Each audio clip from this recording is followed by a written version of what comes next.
வணக்கம் உறவுகளே, எல்லாம் நல்லா இருக்கீங்களா? இன்றைக்கி வந்துட்டு என்ன பார்க்க போகிறோம் அப்படின்னு பார்த்தீங்கன்னா, பருப்பு சாதம் தான் பண்ண போகிறோம். பருப்பு சாதம் பண்ணுறதுக்கு தேவையான பொருட்கள் என்னென்ன அப்படின்னா, நான் இந்த டம்ளரில் வந்துட்டு 1 டம்ளர் அரிசி எடுத்துருக்கிறேன். குறுநரிசி தான். 1 டம்ளர் குறுநரிசி எடுத்துருக்கிறேன். துவரம் பருப்பு வந்துட்டு இந்த டம்ளரில் 1/2 டம்ளர் பருப்பு எடுத்திருக்கேன். 1 டம்ளர் அரிசி 1/2 டம்ளர் பருப்பு எடுத்திருக்கேன். அது ரெண்டையும் நல்லா தண்ணி விட்டு கழுவி எடுத்துகிட்டு வந்தாச்சு.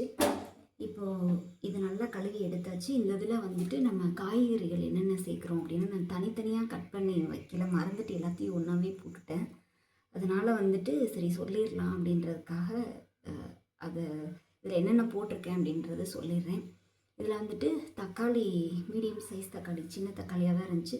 2 தக்காளி சேர்த்துருக்கேன். தக்காளி 2, சின்ன வெங்காயம் 100 கிராம், பெரிய வெங்காயம் வந்துட்டு சின்ன வெங்காயமாக 1 வெங்காயம், பெரிய வெங்காயம் 1, சின்ன வெங்காயம் 100 கிராம், 2 தக்காளி, கத்திரிக்காய் 2, கேரட் 2,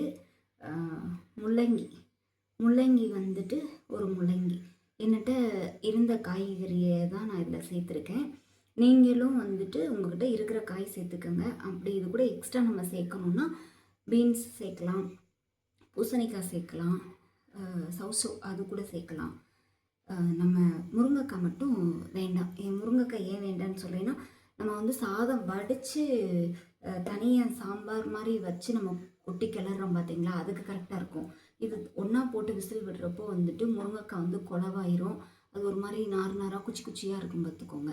அதனால் முருங்கைக்காய் மட்டும் சேர்க்க வேண்டாம். அது எந்த காய்னாலும் சரி சேர்த்துக்கலாம். இப்போ என்கிட்ட இருந்த காய் வந்துட்டு இது மட்டும்தான். கத்திரிக்காய், கேரட், முள்ளங்கி, தக்காளி, வெங்காயம், இது கூட ஒரு பச்சை மிளகாய் போட்டுக்கலாம். நறுக்கி வச்சுருக்கேன், இதில் போட மறந்துட்டேன். இதை வந்துட்டு இந்த இதில் அரிசி பருப்பு கழுவி வச்சுருக்கோம் பார்த்தீங்களா, இந்த இதில் சேர்த்துருவோம். இதில் எல்லா காயும் சேர்த்துட்டு இப்போ நான் வச்சுருக்க அளவு எத்தனை பேருக்குன்னா ஒரு 5 பேர் சாப்பிட்லாம் பார்த்துக்கோங்க. காயே எல்லா காயும் சேர்த்து நறுக்குனதில் ஒரு 1/2 கிலோ கிட்ட காய் வந்துருச்சு. அரிசியும் பருப்பும் சேர்ந்து 1.5 டம்ளர் அப்படின்றப்போ இது நம்ம என்ன குழம்பு தனியாக அந்த புளிக்கரைசல் புளி வேறு ஊற வச்சுருக்கேன். ஒரு பெரிய நெல்லிக்காய் சைஸ் அளவு புளி ஊற வச்சுருக்கேன். இதெல்லாம் தனியாக தாளித்து கொட்டி நம்ம கிளறி இது பண்ணுறப்போ நிறைய நமக்கு 5 பேருக்கு தாராளமாக சாப்பிட்ற மாதிரி கிடைக்கும். இப்போ இதில் வந்து தண்ணி வச்சிடலாம். காய் போட்டிருக்கோம், பருப்பு அரிசி வேறு இருக்குது. அதனால் வந்துட்டு இதில் நான் 5.5 டம்ளர் தண்ணி வைக்கிறேன் பார்த்துக்கோங்க.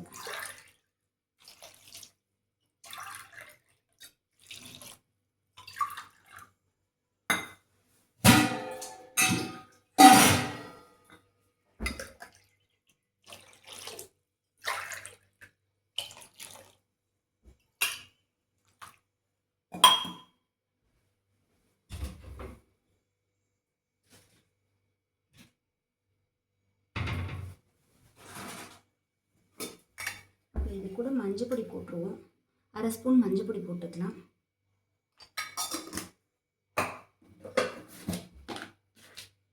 உப்பு வந்துட்டு தேவையான அளவு போட்டுக்கலாம்.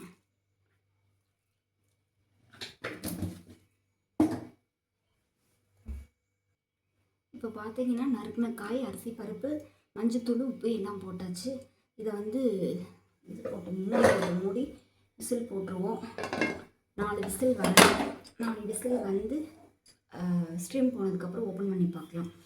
இது 4 விசில் இருக்காங்கன்னா காய் டக்குன்னு வெந்துடும். பருப்பு வந்து கொஞ்சம் வேக லேட் ஆகும். அதனால தான் வந்து விசில் கொஞ்சம் எக்ஸ்ட்ரா வைக்கணும் அப்படின்னு ஒரு 2 விசில், 1 விசில் எக்ஸ்ட்ரா வச்சுக்கலாம் அப்படின்ற மாதிரி சொல்கிறேன். 4 விசில் விட்டு ஓப்பன் பண்ணி பார்க்கலாம் எப்படின்ட்டு.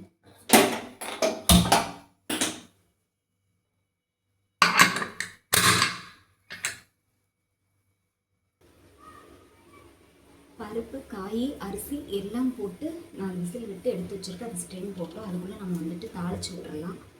அதுக்கு இந்த புளிக்கரைசல் ஊற்றி குழம்பு மாதிரி ரெடி பண்ணிடுவோம். இப்போ அதுக்கு வந்துட்டு நான் தேங்காய் எண்ணெய் தான் சேர்க்குறேன். தேங்காய் எண்ணெய் வந்து ஒரு 3 ஸ்பூன், ஒரு குழிக்கரண்டியில் ஒரு குழிக்கரண்டின்னு வச்சுக்கோங்களேன். ஸ்பூன் கணக்குனா 3 ஸ்பூன் தேங்காய் எண்ணெய்.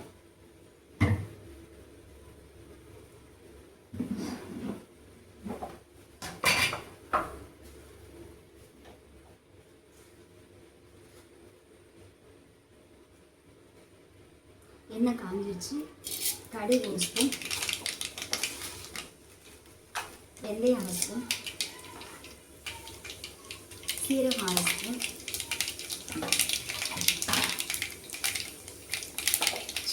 ஒரு கைப்பிடி,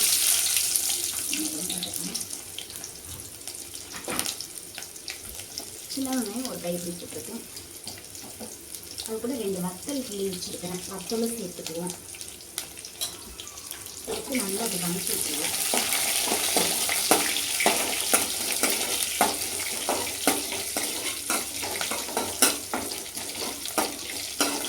உரிச்சு தம்பி கொஞ்சம் ஊற்றுக்கு கொஞ்சம் வச்சுக்கணும்.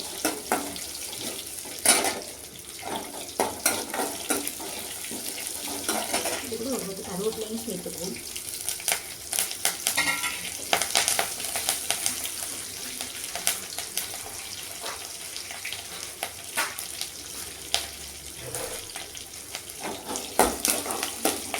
நல்லா சிறந்து வர அளவுக்கு வணக்கி விட்டுடலாம்.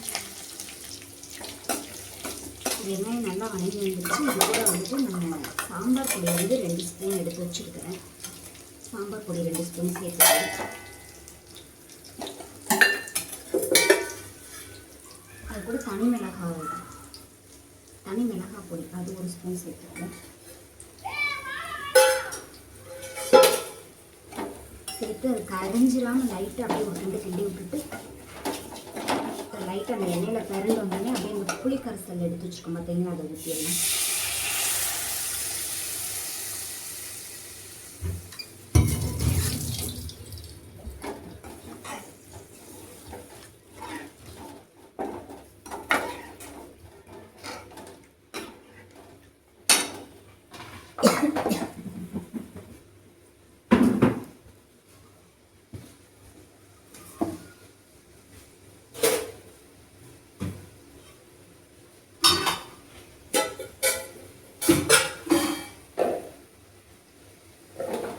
நல்லா கொதிச்சு அந்த புளி பச்சை வாசம் போகட்டும். அதில் இது விசில் ஸ்டீம் போகணும் தூக்கி அந்த இதில் கலந்துடலாம். இப்போ அந்த புளிக்கரைசல், சாம்பார் பொடி, வெங்காயம் இதுகெல்லாம் போட்டு தாளித்து அந்த குழம்பு ரெடி ஆயிடுச்சு. பருப்பு அரிசி எல்லாம் போட்டு வச்சது மசித்தேன். அது நல்லா அதுவும் கொஞ்சம் குழவாக இருக்குது. இது வந்து ஆறுச்சுன்னா நல்லா கெட்டியாயிரும் பார்த்துக்கோங்க. அதனால் வந்துட்டு இப்போ இந்த இதை சேர்த்து இந்த இதோட ஊற்றி கிண்டணும் அப்படின்னா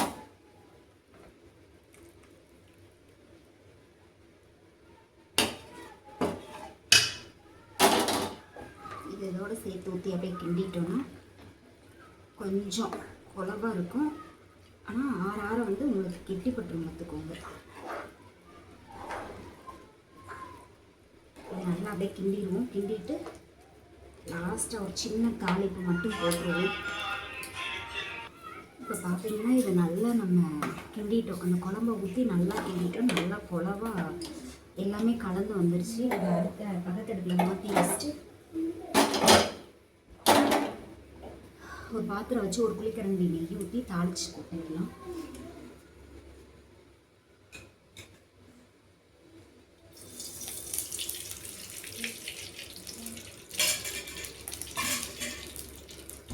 நெய் ஊற்றிருக்கேன். முந்திரி பருப்பு கருவேப்பிலை போட்டு தாளித்து கொட்டிடுவோம். இது வந்துட்டு நெய் காயிட்டும் முந்திரி பருப்பு ஓப்பன் பண்ணி கொட்டிக்கலாம். நெய் காஞ்சிருச்சு, முந்திரி பருப்பு போட்டுக்கலாம். முந்திரி பருப்பு போட்டு செவக்க வந்துருச்சு. இந்த டைமில் வந்துட்டு நம்ம கொஞ்சமாக சீரகம் போட்டுருவோம். ஒரு கொத்து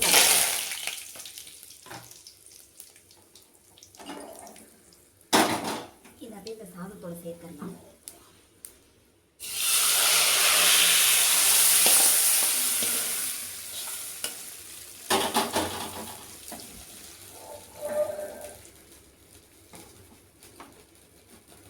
அவ்வளோதாங்க, பருப்பு சாதம் ரெடி. டக்குன்னு ஈஸியாக ஒரு 10 நிமிஷத்தில் செய்யக்கூடிய ஒரு பருப்பு சாதம்.